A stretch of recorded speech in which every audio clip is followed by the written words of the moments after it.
नमस्कार भाई माने आजिर जो वीडियो भगवानंकर दर्शन भगवान केउठी अछंती आ केउ रूप रे अछंती कोउथरे थांती कोउठी रुहंती कोउठी खांती कोउठी सुहंती प्रभुंकर वर्णन देखिया को केमितिया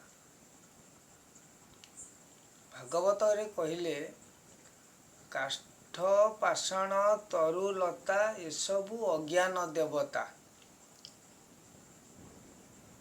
काठ पाषाण तरु आ लता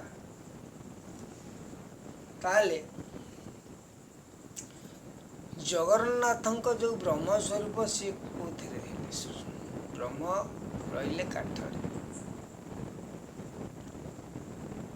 पाषाण कहले भगवान दर्शन करियो जे सी हला भाग्यवान भाग्यवान किए किए ना भाग्यवान ध्रुव होइतिले भाग्यवान पाषाण देहरु बाहरी थिले भगवान ताले अज्ञान देवता केमते माने अज्ञानर देवता स्वयं प्रभु निराकारंकर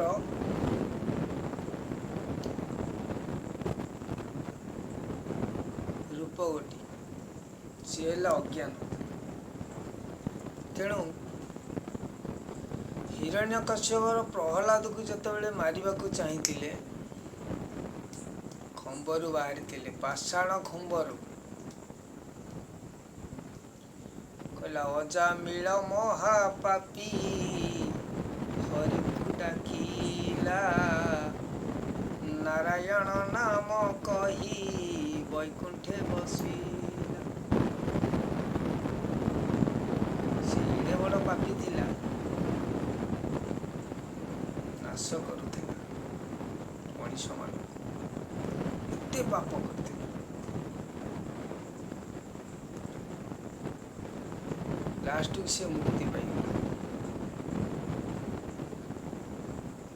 भगवान का रूप पुणी कोई भली कोई काठर भी अच्छा भगवान ब्रह्म जोटी पशिले जोटी रहिले बास कले से रूप में प्रभु प्रकट होते काष्ठ हो पाषाण हो तरु हो लता हो पशु हो पक्षी हो मनुष्य हो कीट हो पतंग हो बिन हो कृम हो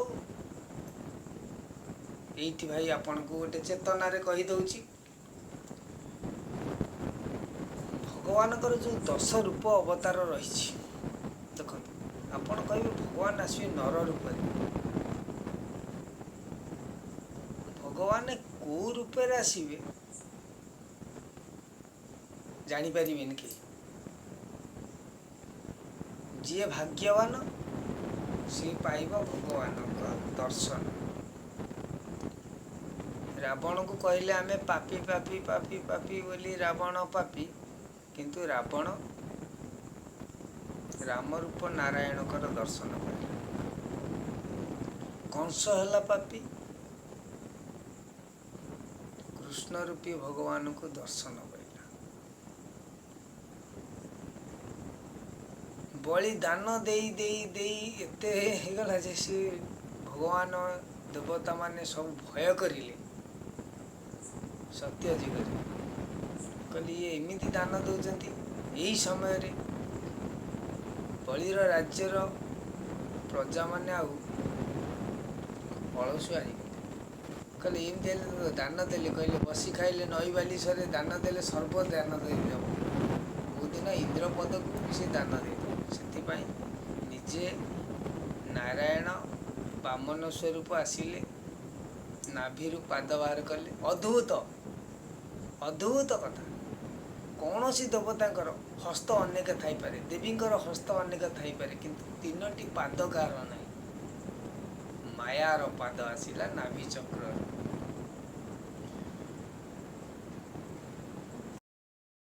आम समस्ते कहे भगवान अच्छा दारू रूप ब्रह्म रूप କିଏ କହୁଛନ୍ତି ପାଷାଣ ରୂପରେ। ଆରେ ଭାଇ, ଭଗବାନ ତାଙ୍କର ସ୍ୱରୂପକୁ କହିଲେ ମୋ ମାୟା ମୋତେ ଅଗୋଚର କାହୁଁ ଜାଣିବେ ନରଚର। ତାଙ୍କର ଯେଉଁ ମାୟା ତାଙ୍କୁ ଅଗୋଚର ନାହିଁ, ସେ ନିଜେ ତାଙ୍କୁ ହିଁ ଗୋଚର ନାହିଁ। ସେ ମାୟାରେ ବି ଦିନେ ପଡ଼ିଯାଆନ୍ତି ବା ରଚନା କରନ୍ତି। ଭଗବାନ ମାଛ ରୂପରେ ହେଇଥିଲେ। ଆପଣମାନେ ନର ହେଇ କଳିଯୁଗର ମାନବ ହେଇକି ତୁମେ କହିବ ପ୍ରଭୁ ଯଦି ଆମର ମାନବୀୟ ଲୀଳା କରିବେ, ସେ ଅମୁକ ଜାଗାରେ ପ୍ରଭୁ ଜନ୍ମ ହୋଇଛନ୍ତି, ସେ ଯାଜପୁରରେ ଜନ୍ମ ହୋଇଛନ୍ତି, ସେ ବିରଜା ମଣ୍ଡଳରେ ଜନ୍ମ ହୋଇଛନ୍ତି, କେଉଁଠି ଅପଡ଼ା ଭୂମିରେ ଜନ୍ମ ହୋଇଛନ୍ତି, କେଉଁଠି ବିରାଟ ଗାଦିରେ ଜନ୍ମ ହୋଇଛନ୍ତି। ତେଣୁ ଏମିତି ସବୁଆଡ଼େ ଯଦି ଭାବିକି ଭ୍ରମିତ ହେଇଯିବେ, ଭଗବାନଙ୍କ ଭାଗ୍ୟବାନ ଦର୍ଶନ ପାଇବେ। ତେଣୁ ଭଗବାନ ସିଏ ହେଉଛନ୍ତି ବ୍ରହ୍ମସ୍ୱରୂପ। କେତେବେଳେ ଆପଣମାନେ କହୁଛନ୍ତି ବ୍ରହ୍ମ ଯେଉଁଠି ପଶିଯିବ ସେ ପତର ହେଲେ ମଧ୍ୟ ଜୀବଦାନ, ଶୁଖିଲା ପତରଟି ଜୀବଦାନ ପାଇଯିବ। ସେଇଭଳି ଭଗବାନ ଆସିଲେ ମତ୍ସ୍ୟ ରୂପରେ। ଆପଣ କେବେ ବିଶ୍ୱାସ କରିଥିଲେ ପ୍ରଭୁ କେତେବେଳେ ମାଛ ହେଇଯିବେ ବୋଲି? କଚ୍ଛପ ରୂପରେ ଆସିଲେ। ବିଶ୍ୱାସ କରିଥିଲେ କଇଁଛ ହେଇଯିବେ ବୋଲି? ବରାହ ରୂପରେ ଆସିଲେ। ଘୁଷୁରୀ ଯାହାକୁ କହୁଛି, କେବେ ବିଶ୍ୱାସ କରିଥିଲେ? କରିନଥିଲେ। ଅସମ୍ଭବ, ଅବିଶ୍ୱାସ। ବ୍ରହ୍ମସ୍ୱରୂପ ସିଏ, ଯେଉଁଠି ବସିବେ ସିଏ ମୃତ୍ୟୁ ଜୀବିତ ହେଇଯିବ। ପଶୁ, ଜଳଚର ଆଉ ସ୍ଥଳଚର ପଶୁ ରୂପରେ ଭଗବାନ ଆସିଗଲେ। ଆପଣ ମାନବ ହେଇକି ମାନବୀୟ ଲୀଳା ଦେଖିବାକୁ ଅନେଇକି ବସିଛନ୍ତି, ଭଗବାନ ଜନ୍ମ ହେବେ। ଆରେ ଭାଇ, ମତ୍ସ୍ୟ ଯେତେବେଳେ ଜନ୍ମ ହେଲେ ସେ ତ ଜଳରେ ରହିଲେ, ତମେ ସ୍ଥଳରେ ଖୋଜିଲେ କେଉଁଠୁ ପାଇବ? କଚ୍ଛପ ହେଲେ ଜଳଚର, ଉଭୟ ସ୍ଥଳଚର, ସିଏ ବି ଗୋଟିଏ ପ୍ରାଣୀ। ତାଙ୍କ ଭିତରେ ବ୍ରହ୍ମ ପଶିଲେ ସିଏ କଚ୍ଛପ ରୂପରେ ରହିଲେ। ତମେ କେଉଁଠି ମାନବୀୟ ରୂପରେ ଖୋଜିଲେ ପାଇବ? ବରାହ, ସିଏ ବି ଜଳଚର ଆଉ ସ୍ଥଳଚର, ପୁଣି ସବୁ ଭାବରେ ଘଣ୍ଟା ଘଣ୍ଟିରେ ବି ଧୁରନ୍ଧର। ତେଣୁ ଆପଣମାନେ ଖୋଜିବେ ଯଦି ଗାଈ ଗୋଠ ଭିତରେ ପାଇବେ। ରାମ ରୂପରେ ପ୍ରଭୁ ଆସିଲେ।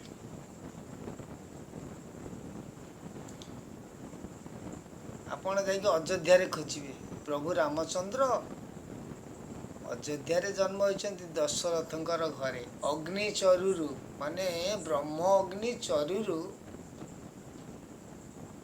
ମା କୌଶଲ୍ୟାଙ୍କ ଗର୍ଭରୁ ଜନ୍ମ ହେଲେ। କେଉଁ ଭଳି ଚମତ୍କାର, କି ରୂପ! ଏଥିରେ ଭଗବାନଙ୍କ ଦର୍ଶନ ହେଲେ ଭାଗ୍ୟବାନ ନହେଲେ ହେଇପାରିବନି ଭାଇ। କିନ୍ତୁ ଆହୁରି ଗୋଟେ କଥା, ରାମଙ୍କ ପରେ ମତ୍ସ୍ୟ, କଚ୍ଛପ, ବରାହ, ନରସିଂହ ରୂପ ସିଏ ଆସିଲେ ପଥରରୁ। ପୁଣି ଅଦ୍ଭୁତ ରୂପ ହେଇକି ପଥର, ଶିଳା, କୁମ୍ଭ ଦିହରୁ ଆସିଲେ, ବାହାରିଲେ ନରସିଂହ। ନର ଉଇଥି ସିଂହ।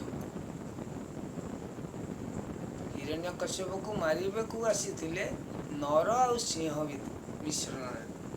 କିଏ ହିଁ ଚିନ୍ତା କରିପାରିବେ ପ୍ରଭୁ? ତେଣୁ ଆମେ ଆଜି କଳିଯୁଗେ ପ୍ରଭୁ ଯାଜପୁର ବା ବିରଜା ମଣ୍ଡଳ ବା ବିରଜା କ୍ଷେତ୍ରରେ ପ୍ରଭୁ ଜନ୍ମ ହେବେ। ଠିକ୍ ଜନ୍ମ ହେଇସାରିଲେଣି। କେଉଁଠି ଖୋଜିବା? ସନ୍ତାନ ରୂକ୍ତିରେ ଗୋଟେ ପଦଟି ଅଛି, କହିଲା ମା ମା ବୋଲି କେତେ ମୁଣ୍ଡ ଖୋଜିଲି, ମାକୁ ପାଇଲି ନାହିଁ। ଭାଇ ଭାଇ ବୋଲି କେତେ ମୁଁ ଡାକିଲି, ନଦେଲେ ଉତ୍ତର କେହି। ଖୋଜିଲି ଅରଣ୍ୟେ ଜନ ସମାଜରେ, ଖୋଜିଲି ବାରିଧି ତଟ। ସର୍ବତ୍ର ଖୋଜିଲି ମାତା ପାଦ ଚିହ୍ନ, ନହିଲା ମାତାର ଭେଟ। ତେଣୁ ସେଥିରେ ଯେମିତି କବି ଲେଖିଲେ, ମା ବୋଲି ସେ ଖୋଜିକି ବୁଲିଲେ, ମାଆକୁ କେଉଁଠି ପାଇଲେନି। କାଳେ ନଦୀ କୂଳ ଆଡ଼େ ଥିବ, ସେ ବାଲିରେ ପାଦ ଥିବ। ତେଣୁ ଭାଇ ଭାଇ ବୋଲି ବି ଡାକିଲେ କାଳେ କେହି ଉତ୍ତର ବି ଦେଲେ। ସେ ଏକୁଟିଆ ନିରଶ୍ରୟ ହେଇଗଲା, ଆଶ୍ରୟ କେଉଁଠି ପାଇପାରିଲାନି। ସେଇଭଳି ଯାଜପୁର ବିରଜା ମଣ୍ଡଳରେ ମା ବିରଜା ହେଉଛନ୍ତି ନିଜେ ଦାରୁ ବ୍ରହ୍ମ। ସିଏ ବି ସିଏ ତାଙ୍କର ଦାରୁ ବ୍ରହ୍ମ। କହିଲା ଦିଅଁ ଦରଶନେ କାଠ କି ପାଷାଣୀ, ଗଙ୍ଗା ଦରଶନେ ପାଣି। ପ୍ରଭୁ ଦରଶନେ ମୁକତି ପସରା, ଆପେକୁ ଆପେ ବଖାଣି। ତେଣୁ ଭାଇମାନେ ପ୍ରଭୁଙ୍କୁ ଅରଣ୍ୟରେ ଖୋଜିଲେ ପାଇବେନି, ଗ୍ରାମ ସହରରେ ଖୋଜିଲେ ପାଇବେନି, ସମୁଦ୍ର ତଟରେ ଖୋଜିଲେ ପାଇବେନି। ସେଇ ସନ୍ତାନର ଉକ୍ତି କବିତା ଭଳି ପାଇବେ। ପ୍ରଭୁଙ୍କର ଏଭଳି ମାୟା, ରାବଣ ଦିନେ ହଇରାଣ ହେଇଥିଲା। ତ୍ରେତୟା ଯୁଗରେ ପ୍ରଭୁ ରାମଚନ୍ଦ୍ର ଯେତେବେଳେ ବ୍ରହ୍ମଚର୍ୟରୁ ଜନ୍ମ ନେଲେ ମାତାଙ୍କ ଠାରୁ, ରାବଣ ଆସିକି ଭେଟ ହେଇଥିଲା। କହିଲା ତାହେଲେ ଏଇ ପ୍ରଭୁ, ଆଙ୍କରି ହସ୍ତରେ ମୋର ନିଧନ ହବ, ମୁଁ ମୁକ୍ତି ପାଇଯିବି। କିଛି ବର୍ଷ କିଛି ଦିଗନ୍ତ ଚାଲିଗଲା, ରାବଣ ତାର ଧ୍ୟାନ ଯୋଗ ବଳରେ ଚାଲିଛି, ଧ୍ୟାନସ୍ଥ ହେଇଛି। ରାକ୍ଷସ ପ୍ରକୃତି ତାଠି ଆସିଯାଉଛି। 25 ପ୍ରକୃତି ଭିତରେ ତା ଦେହରେ ମାୟା ସ୍ୱରୂପରେ ଖେଳୁଛି। ହଠାତ୍ ଧ୍ୟାନ ଭଙ୍ଗେ ତ ଧାଇଁ ଆସିଛି ଅଯୋଧ୍ୟା। 33 କୋଟି ବା 33 ଗୋଟି ବି ହଉ, ଦେବତାଙ୍କୁ ବିସର୍ବାର ସେ ନନ୍ଦନ ବ୍ରହ୍ମ ସାଧନ କରିଥିଲା। ସବୁ ଦେବତାମାନଙ୍କୁ ବାନ୍ଧିକି ରଖିଦେଇଥିଲା। ବାନ୍ଧିକି କ'ଣ ରସି ଦଉଡ଼ିରେ ନା, ବାନ୍ଧିକି ରଖିଥିଲା ଭକ୍ତି ବନ୍ଧନରେ, ସ୍ନେହ ଶ୍ରଦ୍ଧାରେ ରଖିଥିଲା। ସମସ୍ତିଙ୍କି ରଖିଥିଲା। ଲକ୍ଷ୍ମୀ ନାରାୟଣକୁ ଆଉ ପାଇଲାନି। ଏହି ସମୟରେ ଅଯୋଧ୍ୟାକୁ ଧାଇଁ ଯାଇଛି। ଦେଖିଛି, ପୁଷ୍ପକ ବିମାନରେ ଯାଇକି ଆକାଶ ମାର୍ଗରୁ ନିରୀକ୍ଷଣ କରୁଛି ଅଯୋଧ୍ୟା ନଗରକୁ। ଯେଉଁ ରାମଙ୍କୁ ମୁଁ ବାଳୁତ ଜନ୍ମ ବେଳରେ ଦେଖିଥିଲି, ସେ ରାମ ତ ଅବିକା ରାଜା ହେବାର ଅଭିଷେକ ହେଇଯିବଣି, ଯୁବକ ବୟସ ହେଇଯିବଣି, କାହିଁ ଦେଖା ଯାଉନାହାନ୍ତି। ଖୋଜି ଖୋଜି ପାଇଲାନି, ଯେତେ ଯୁଆଡ଼େ ଦୂତ ପଠେଇଲା ପାଇଲାନି।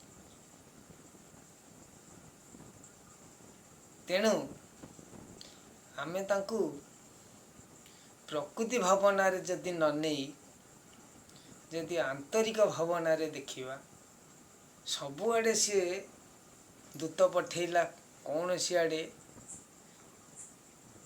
ଅନ୍ତର୍ଯାମୀଙ୍କର ଭେଟ ପାଉନାହାନ୍ତି। କ୍ଷୀରସିନ୍ଧୁବାସୀଙ୍କର ଭେଟ ମିଳୁନି, ସେଇ ବ୍ରହ୍ମଙ୍କର। ଦୈବାତ ତାର ଭଉଣୀ ସୁପର୍ଣ୍ଣକା ଜଙ୍ଗଲକୁ ଆସିଛି। ରାବଣ ଖୋଜୁଛି କୋଉଠି?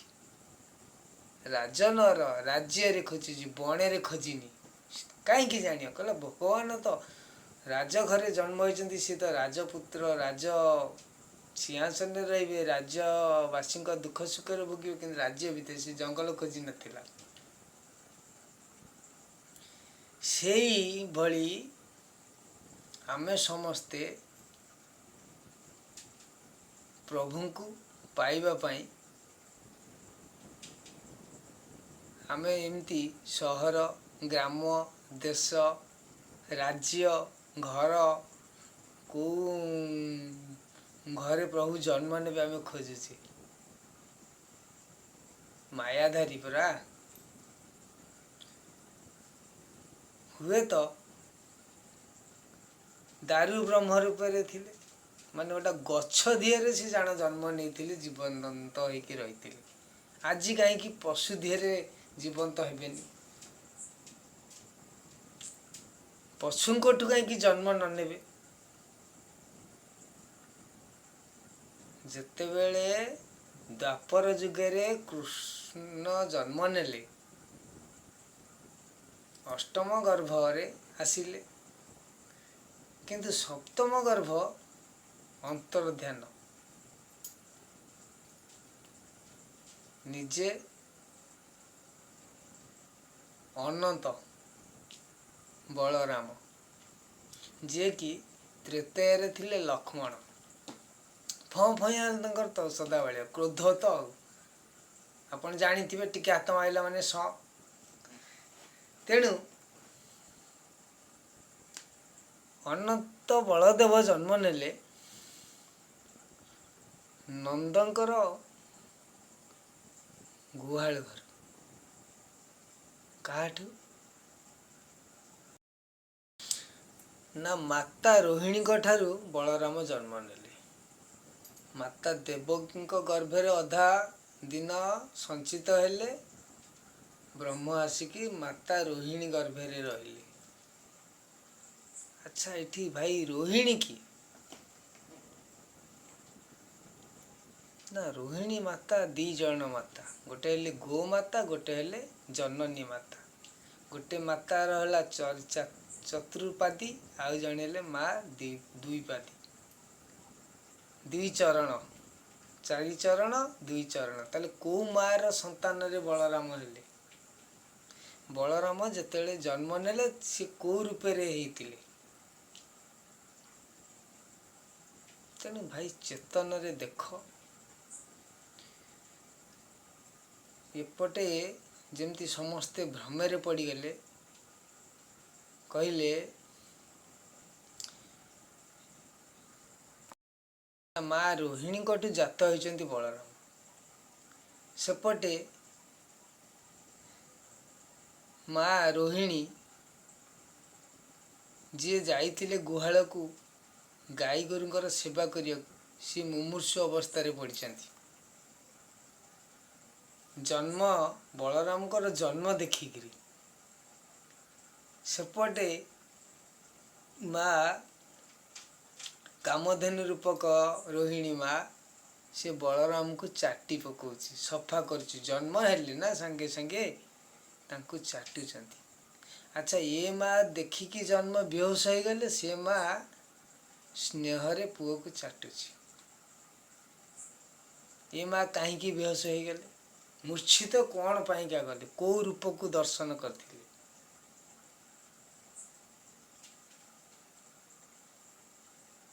ଭାଇମାନେ, ପ୍ରଭୁ କେତେବେଳେ କୋଉ ରୂପରେ ଆସିବେ କହିହେବନି, କିନ୍ତୁ ମାଳିକାରେ ବର୍ଣ୍ଣିତ ରହିଛି, ପ୍ରଭୁ ନର ଦେହରେ ଜନ୍ମ ନେଇଛନ୍ତି ସତ୍ୟ, କିନ୍ତୁ ନରଠୁ ଜନ୍ମ ହେଇନାହାନ୍ତି, ବା ନାରୀଙ୍କଠୁ ଜନ୍ମ ହେଇନାହାନ୍ତି, କି ନର ରୂପକ ବା ପିତା ମାତାଙ୍କଠୁ ଜନ୍ମ ହେଇନାହାନ୍ତି। ପ୍ରଭୁ ଜନ୍ମ ହେଇଛନ୍ତି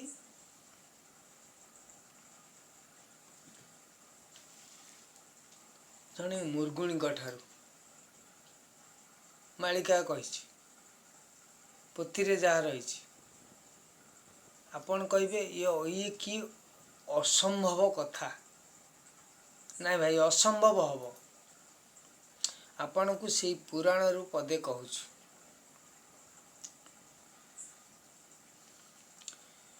ବିଭାଣ୍ଡକ ନାମକ ଋଷି ଥିଲେ, ତପସ୍ୟାରେ ଏତେ ମଗ୍ନ ରହୁଥିଲେ, ଧ୍ୟାନରେ ଏତେ ମଗ୍ନ ରହୁଥିଲେ, ଇନ୍ଦ୍ର ତାଙ୍କୁ ଦେଖିକି ଈର୍ଷା କରିଲେ। ତେଣୁ ବିଭାଣ୍ଡଙ୍କୁ ତପରୁ ମତିଭ୍ରମ କରିବା ପାଇଁ, କାଳେ ତପରେ ସାଧନା ହେଇଗଲେ ଇନ୍ଦ୍ରଙ୍କର ଇନ୍ଦ୍ରପଦ ଚାଲିଯିବ, ଦେବତାମାନଙ୍କର ଆସନ ଟଳ ଚାଲିଯିବ। ସେଥିପାଇଁ ଭୟ ହେଇଗଲା ଦେବତାମାନଙ୍କର। କାରଣ ଦେବତାମାନେ ଏତେ ଭୟଭୀତ ହୋଇଥିଲେ ଯେ, ଯାହାଫଳରେ ନା ସବୁ ରାକ୍ଷସମାନେ ଏଇଭଳି ତପସ୍ୟା କରି କରି ବର ପାଇ ଅମର ବର ହେଇ ବହୁତ ଦେବତାମାନଙ୍କୁ ଦଣ୍ଡ ଦଉଥିଲେ। ସେଥିପାଇଁ ତାଙ୍କୁ ଭୟ ହେଇଗଲା। ବିଭାଣ୍ଡକ ଋଷିଙ୍କୁ ଏଇ ତପସ୍ୟାରୁ ଚ୍ୟୁତ କରିବା ପାଇଁ ଇନ୍ଦ୍ର ଉର୍ବଶୀ ଅପସରୀକି ପଠେଇଲେ। ଏହି ସମୟରେ ବିଭାଣ୍ଡକ ଋଷି ବ୍ରହ୍ମ ମୁହୂର୍ତ୍ତରୁ ଯାଉଛନ୍ତି ସ୍ନାନ କରିବାକୁ। ସ୍ନାନ କରିବାକୁ ଯିବା ସମୟରେ ଉର୍ବଶୀ ଅପସରୀ ଆସିକି ସେଇ ନଦୀ ତଟ ଦେଇକି ଚାଲି ଯାଉଛନ୍ତି। ବିଭାଣ୍ଡକ ଏତେ ସୁନ୍ଦର ମୋହିନୀଙ୍କୁ ଦେଖି ତାଙ୍କ ବ୍ରହ୍ମ ସ୍ଖଳିତ ହୋଇଗଲା। ନାଭି ଚକ୍ର ପର୍ଯ୍ୟନ୍ତ ପାଣିରେ ବସିକି ଭଗବାନଙ୍କୁ ଜଳ ତର୍ପଣ କରିବାକୁ ଯେତେବେଳେ ଏମିତି ହାତ ଯୋଡ଼ିକି ଉଠେଇ ଦେବାକୁ ବସି, ସେତିକିବେଳେ ଉର୍ବଶୀଙ୍କ ଉପରେ ନଜର ପଡ଼ିଛି। ପାଣି ଗୁଡ଼ାକ ଆଞ୍ଜୁଳାରେ ଆସ୍ତେ ଆସ୍ତେ ତଳକୁ ଖସି ଯାଇଛି। ପ୍ରଭୁଙ୍କୁ ଅର୍ଘ୍ୟ ଟେକିବେ କ'ଣ, ସେ ତଳକୁ ପଳେଇଲା। ଏହି ସମୟ ଭିତରେ ବ୍ରହ୍ମ ସ୍ଖଳିତ ହୋଇଯାଇଛି ଜଳ ଭିତରେ। ତେଣୁ ଜଳ ହେଉଛି ମା ରୂପ ଗଙ୍ଗା। ଯେତିକ ତାଙ୍କର ତପ ସାଧନା କରନ୍ତି ବା ଯେତିକ ଆଉ ସବୁ ରହିଲେ ସନ୍ତାନ, ବିଭାଣ୍ଡକ ଦେଖିଲେ ରେତ ସ୍ଖଳିତ ହୋଇଗଲା। ଆଞ୍ଜୁଳାରେ ସୂର୍ଯ୍ୟଙ୍କୁ ଜଳ ଟେକିବା ଅବସ୍ଥାରେ ଯେତେବେଳେ ଜଳ ହାତରୁ ଖସି ପଡ଼ିଛି, ବ୍ରହ୍ମ ଯେତେବେଳେ ସ୍ଖଳିତ ହୋଇଛି, କହିଲା ରେ ମାଙ୍କ ଶରୀରରେ ପୁତ୍ରର ରେତ ପାପ ହବ। ସାଙ୍ଗେ ସାଙ୍ଗେ କ'ଣ କଲେ, ହାତରେ ସେ ରେତକୁ ଧରି ଆସିକି ସେଇ ନଦୀ ତଟରେ ଥିବା ଛୋଟ ଛୋଟ ତୃଣ ଉପରେ ସେ ପକେଇ ଦେଇଛନ୍ତି। ପକେଇ ଦେଇକି ସ୍ନାନ କରିକି ସେ ତାଙ୍କ କାର୍ଯ୍ୟରେ, ତାଙ୍କ ଆଶ୍ରମକୁ ଚାଲିଗଲେ। ସୂର୍ଯ୍ୟ ଉଦୟ ହୋଇଗଲେ। ମୃଗ ମୃଗୁଣୀ, ପଶୁ ପକ୍ଷୀ ସମସ୍ତେ ନିଜ ନିଜ ଆହାରରେ ସନ୍ଧାନରେ ବାହାରି ଆସିଛନ୍ତି।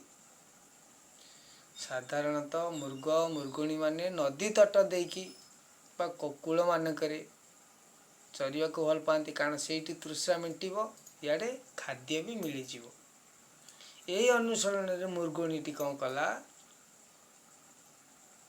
ରେତ ପଡ଼ିଥିବା ଘାସକୁ ଭକ୍ଷଣ କରିଦେଲା। ବିଭାଣ୍ଡକ ଋଷିଙ୍କର ରେତ ଗର୍ଭସ୍ଥ ହେଇଗଲେ କିଏ? ମୃଗୁଣୀ। ଯେଉଁ ମୃଗୁଣୀଙ୍କ ଠାରୁ ବିଭାଣ୍ଡକ ଋଷିଙ୍କର ରେତରୁ ଜନ୍ମ ନେଲେ ବା ବୀର୍ଯ୍ୟରୁ ଜନ୍ମ ନେଲେ କିଏ? ନା ଋଷି ଋଷ୍ୟଶୃଙ୍ଗ। ଯେଉଁ ଋଷି ଋଷ୍ୟଶୃଙ୍ଗ ଅଯୋଧ୍ୟା ରାଜ୍ୟରେ ଦଶରଥଙ୍କର ହୋମ କରିଥିଲେ, ସେଇ ହୋମଚରୁରୁ ମାତାମାନେ ଖାଇକି ପୁତ୍ର ଲାଭ କରିଥିଲେ। ସେଇ ଋଷ୍ୟଶୃଙ୍ଗ ଋଷି ଯୋଉଠି ଏମତିକି ଅଯୋଧ୍ୟା ରାଜ୍ୟରେ ତ୍ରେତେୟା ଯୁଗରେ ରାଜ୍ୟରେ ଅରାଜକତା ପଇଲା। କହିଲେ ଜଳ ବହୁଳେ ସୃଷ୍ଟିନାଶ, ଜଳ ବିହୁନେ ସୃଷ୍ଟିନାଶ।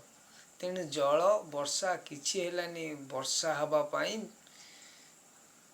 ବା ପ୍ରତିଷ୍ଠ ହୋମ ଯଜ୍ଞ ବି ସେଇଥିରେ ଏକା ବେଳକେ ଦୁଇଟା ଯାକ କରିଥିଲେ। କେଉଁଟା ନା ଅଯୋଧ୍ୟା ରାଜ୍ୟର ବା ଦେଶର ବା ଆମର ଦଶରଥଙ୍କର ରାଜ୍ୟ ଶାସନରେ ଭଲ ରହିବା ପାଇଁ, ପ୍ରଜାମାନେ ଶାନ୍ତିରେ ରହିବା ପାଇଁ ଯେଉଁ ଯଜ୍ଞ କରିଥିଲେ, ସେ ଯଜ୍ଞଟିକୁ ଆସିଥିଲେ ସେଇ ଯେଉଁ ଋଷ୍ୟଶୃଙ୍ଗ ଋଷି। ପ୍ରଥମେ ଋଷ୍ୟଶୃଙ୍ଗ ଋଷି ଆସିଥିଲେ। ସେ ସମୟରେ ଦଶରଥ କହିଲେ ଦୁଇ ଜଣ ଥିଲେ। ଜଣେ ଦଶରଥ, ଲୋମାନ୍ତଙ୍କ ଋଷିଙ୍କ ନାମ ହେଉଛି ଦଶରଥ, ଯେଉଁକି ଦଶରଥଙ୍କର ମୈତ୍ର ଥିଲେ। ସେଇ ଲୋମାନ୍ତଙ୍କ ଋଷିଙ୍କର ପୁତ୍ରିଷ୍ଟ ଯଜ୍ଞ କରୁଥିଲେ କିଏ ନା ଏଇ ଋଷ୍ୟଶୃଙ୍ଗ ମୁନି ଋଷ୍ୟଶୃଙ୍ଗ, ଯିଏକି ବିଭାଣ୍ଡକଙ୍କର ବୀଜରୁ ହରିଣୀଙ୍କ ଗର୍ଭରେ ଜନ୍ମ ଲାଭ କରିଥିଲେ ସେ ସନ୍ତାନ। ସିଏ ଭବିଷ୍ୟତରେ ଋଷ୍ୟଶୃଙ୍ଗ ହେଲେ। ଋଷି ରହିଲେ, ହରିଣ ଭଳି କାନ ରହିଲା, ମୁଣ୍ଡରେ ଦିଟା ଶିଙ୍ଗ ରହିଥିଲା। ତେଣୁ ତାଙ୍କ ନାମ ଥିଲା ଋଷ୍ୟଶୃଙ୍ଗ, ଯେଉଁଟାକି ରାମାୟଣରେ ବର୍ଣ୍ଣିତ ରହିଛି।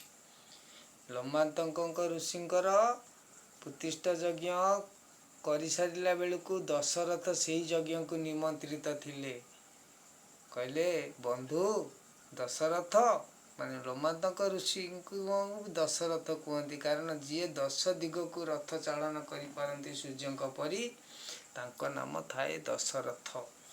ତେଣୁ ଲୋମାନ୍ତଙ୍କୁ କହିଲେ ଦଶରଥ, କହିଲେ ଇଏ ଗୋଟିଏ ଅଦ୍ଭୁତ ଋଷି ଆସିଛନ୍ତି ନା ନାଇଁ ନାଇଁ ତୁମେ ଋଷିର ବିଷୟରେ ଜାଣିନ।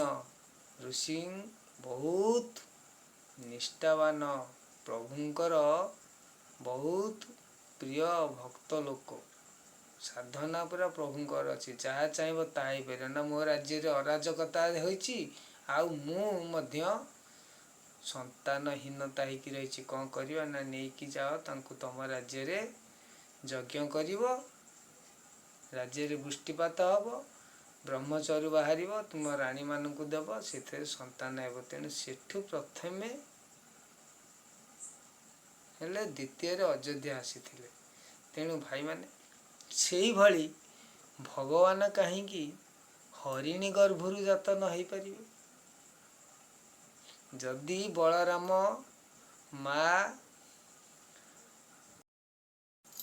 ମା ରୋହିଣୀଙ୍କ ଗର୍ଭରୁ ଜାତ ହେଇଛନ୍ତି, ତାହେଲେ କୋଉ ଯୁଗରେ? ଦ୍ୱାପରରେ। କଳିରେ ଲୀଳା ପରା ହବ, ଲୀଳା ହବ, ଖୋଜୁଥିବ ଯୋଉ ଘରକୁ, ସେ ଘରେ ନଥିବେ, ଲୀଳା ଅଛି। ହଉ ଭାଇମାନେ, ଭିଡ଼ିଓ ହେଇଗଲା ଅଧଘଣ୍ଟା, ଗପୁଥିଲେ ସରୁନି, ନ କହିଲେ ଶାନ୍ତି ଲାଗୁନି। ରାତ୍ର ହେଲା 2ଟା, ପ୍ରଭୁଙ୍କ କଥା ୟା ପର ସେକେଣ୍ଡ ପାର୍ଟଟା ଦେଉଛି।